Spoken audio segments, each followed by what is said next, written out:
الحمد لله رب العالمين والصلاة والسلام على سيدنا مولانا محمد وآله وأصحابه وأزواجه وذريته أجمعين.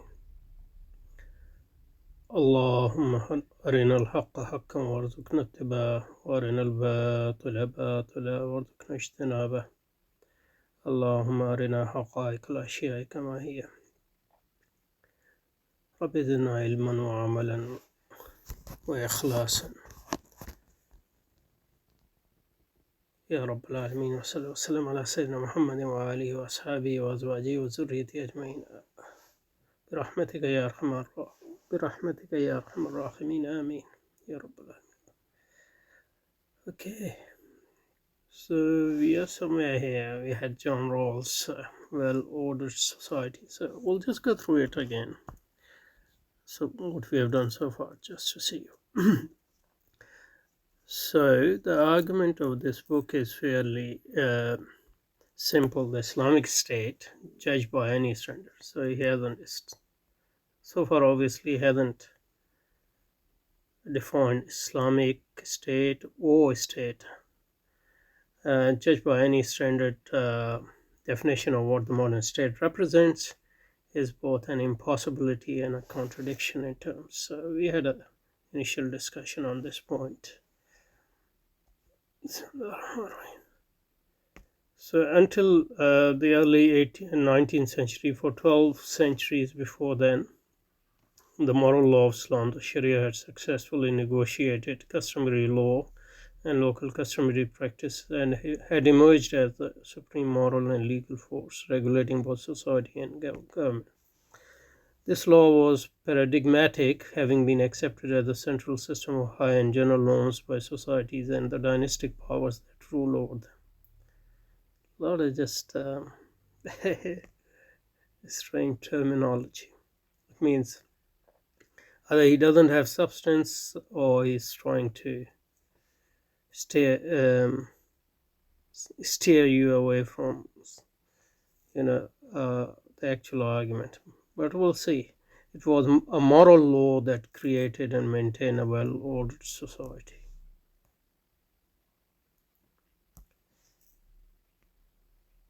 To borrow John Rawls' effective expression, we had looked at John Rawls' well-ordered society. I don't exactly remember what we said, but you can obviously go back to what we had discussed.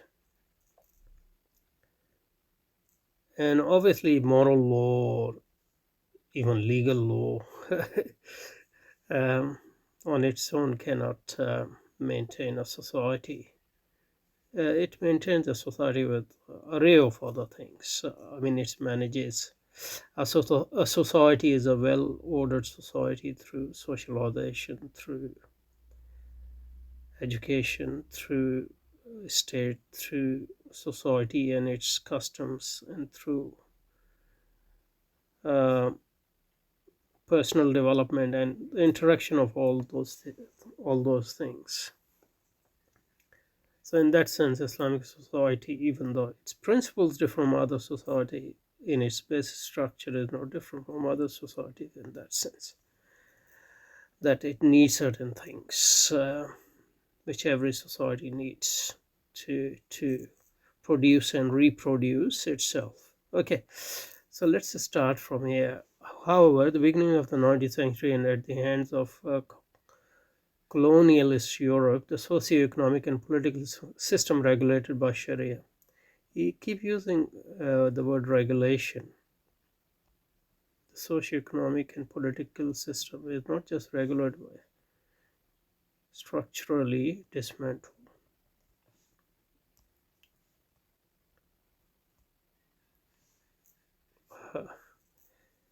Like its institutions were dismantled, I guess. Political system regulated by.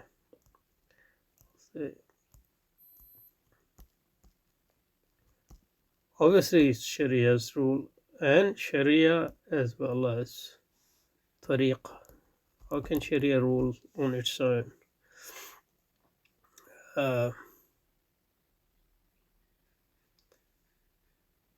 Socioeconomic political system regulated by the state was structurally dismantled. So what was dismantled? Let's see what was dismantled. The state was dismantled at first. The state, and firstly, government was captured.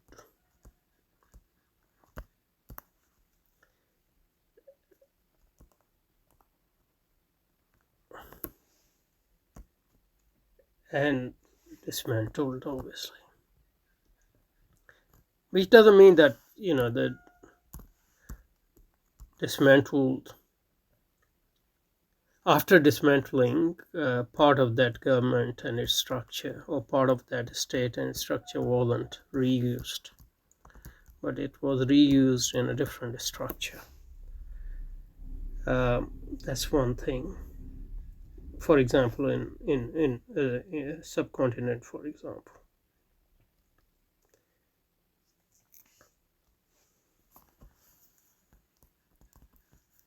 Obviously, education system was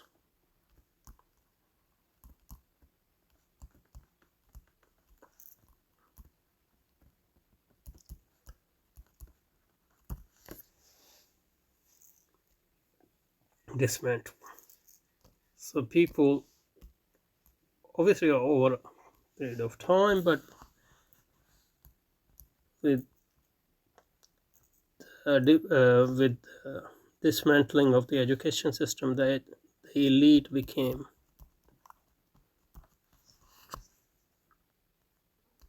powerless. Not just powerless, but because that part of this elite was part of the bureaucracy and the structure of the government and state. But overnight, this elite, which was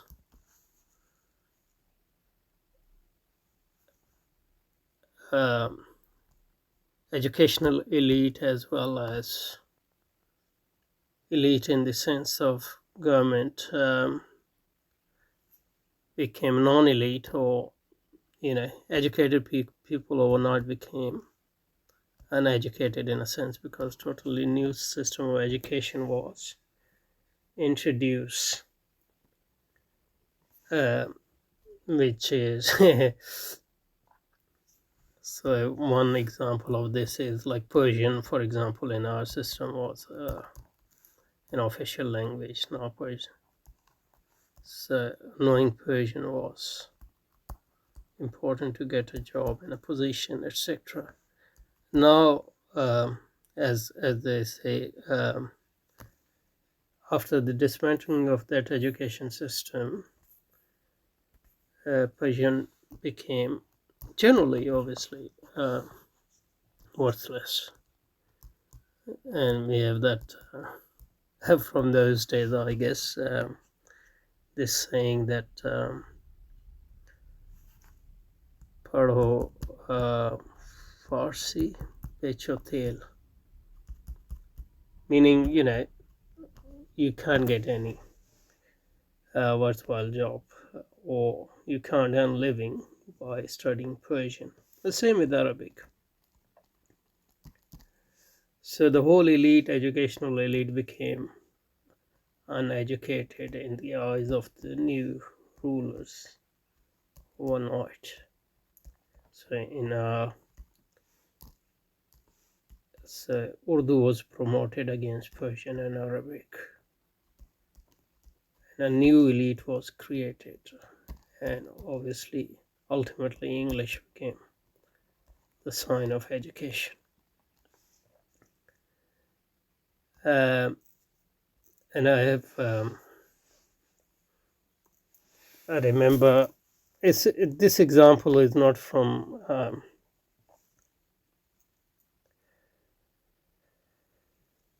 Indian subcontinent, but it is an example from Mauritania, which I heard from one of the scholars, that his grandfather, who was a great scholar, the French colonialist, the French imperialist power, which was ruling Mauritania at the time, they for Hajj uh, entourage of Mauritania, I guess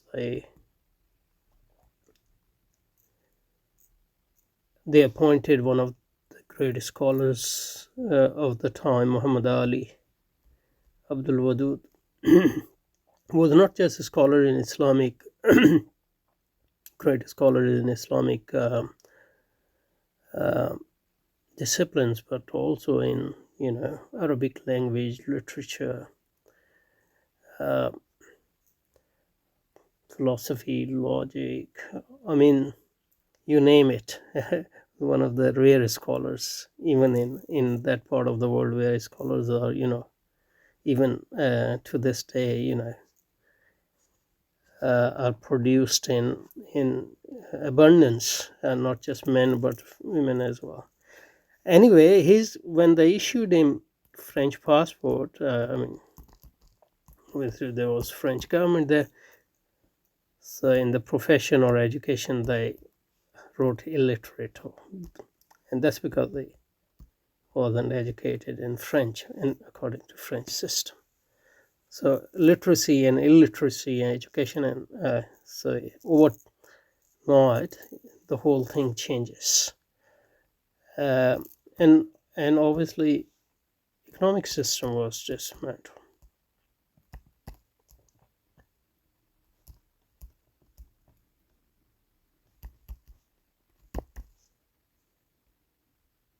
Before British came into India, um, India was self-sufficient economy.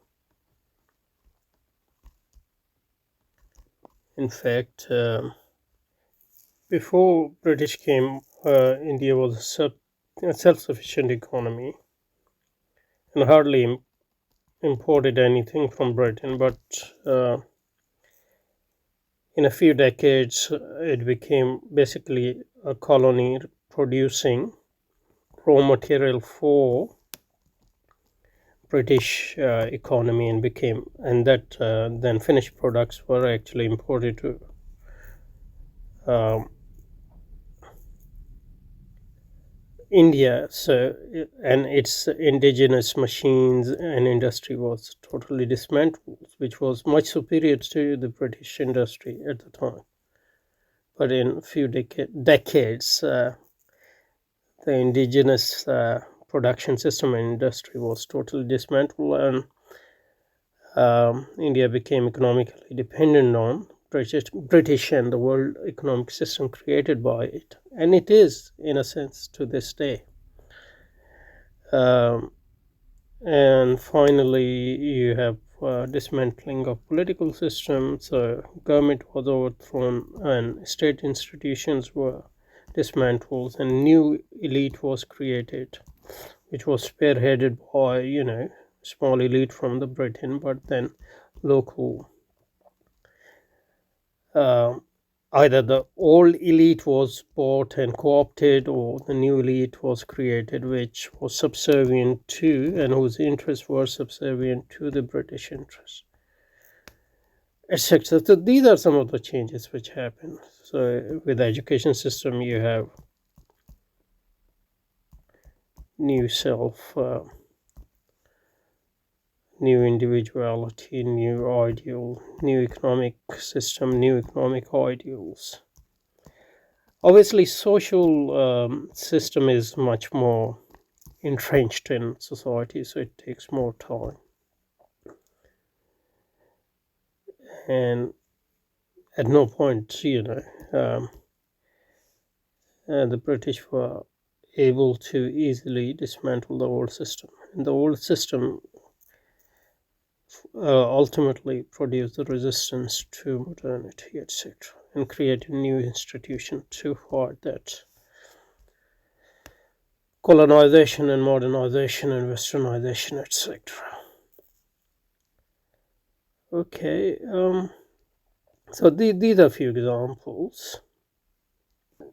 So, however, beginning in the 19th century, at the hands of the colonialist Europe, the socio-economic and political system regulated by the Sharia was structurally dismantled, which is to say that Sharia itself was eviscerated.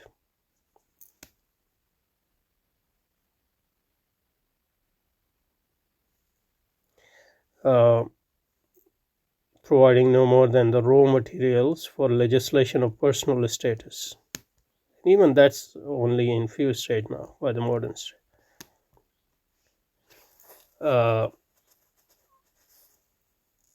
So the modern republic is a republic. So all Muslim state nowadays, or modern states created by art, firstly, they are all the creation of colonialists. So Islamic State doesn't exist anymore except for Iran and Afghanistan.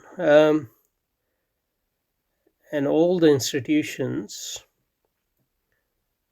are created by imperialism, and they are secular, and they are modern in that sense. And all Muslim states are republics of sorts. And even if they are not republics, they are semi-republics. And we can define republic as so the Islamic states which existed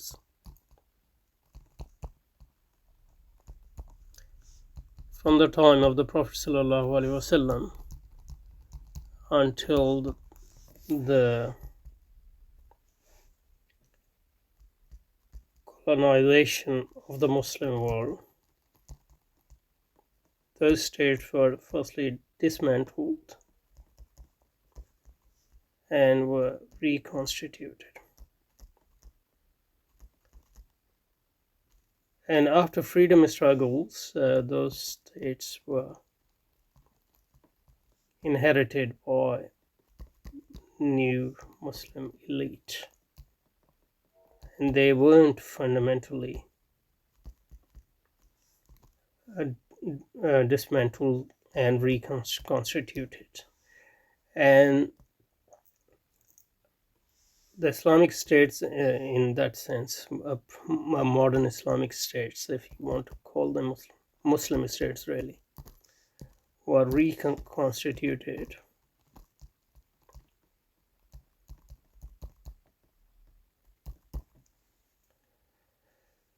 by colonialism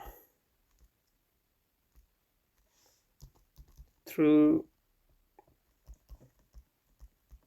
occupation, through force, and indoctrination, education system, and other soft powers and pressures. And this exists, indoctrination and use of soft power, and obviously also use of wars to keep any reversion of this situation in check. So those states were reconstituted. And in 20th century, majority of modern Muslim states, majority Muslim states were became independent political power. In the sense that political power was transferred from colonialists to their disciples. Disciples in the sense that they believed in modernity, but they believed that, the local elite should rule their own country. So they sought political independence, but not independence from modernity. So in that sense, virtually all of these newly independent Muslim states became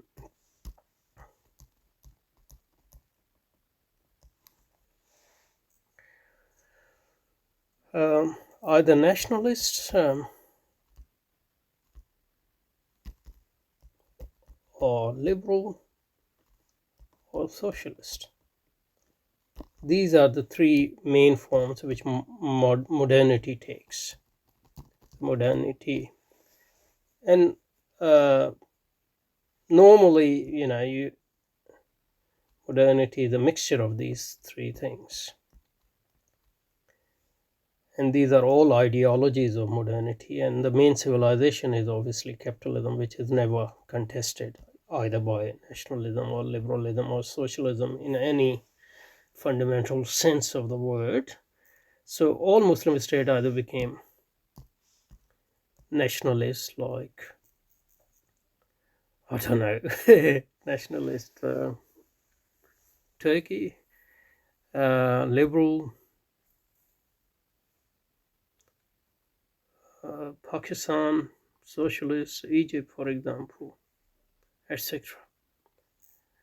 And obviously today most Muslim states are liberal with a pinch of nationalists. Nationalist liberalism is the dominant. Hardly any socialism left. And nationalism actually is very, very weak these days because of the structure of imperialism today. And so in that sense, all Muslim states in 20th century became nationalist, liberal, or socialist. Republics, in that sense, they were sort of politically independent states, or aspired to be politically independent states, but they were a republic in the sense that they were committed to capitalism and modernity. And today all Muslim states in that sense are republic, because republic is a state ruled by the law of capital. So what rules a republic is not Sharia, but Sharia of capitalism.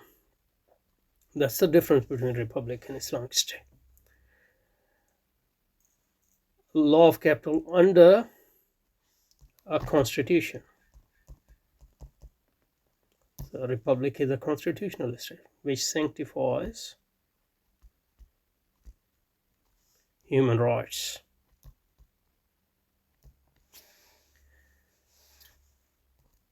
Because human rights provide the limits. Human rights in a national states are more towards group rights, are a bit more dominant there. In liberal, obviously individual rights are a bit more dominant, and in socialism, welfare rights are a bit more dominant, but they are all human rights in the sense that they are subservient to law of capital, and they are there to keep the sovereignty of capital as against the sovereignty of Allah, which is the part of Sharia. So constitution is the exact opposite of Sharia, and human rights is the exact opposite of hukukul ibad in that sense. So a republic is a state ruled by the law of capital under a constitution which sanctifies human rights and either abolishes Sharia totally, like in Pakistan today, or Turkey, or in Nigeria, for example, or restricts it.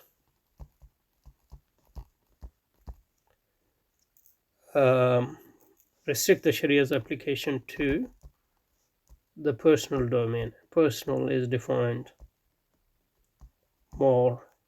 The domain, personal domain, obviously contracts over time. So, for example, this would be Saudi Arabia, Brunei, and Kuwait.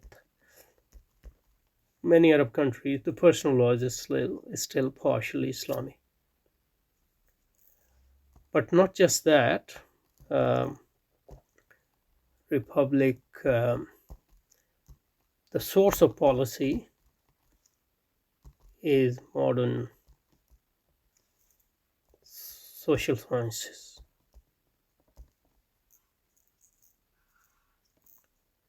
So one basic difference with Islamic State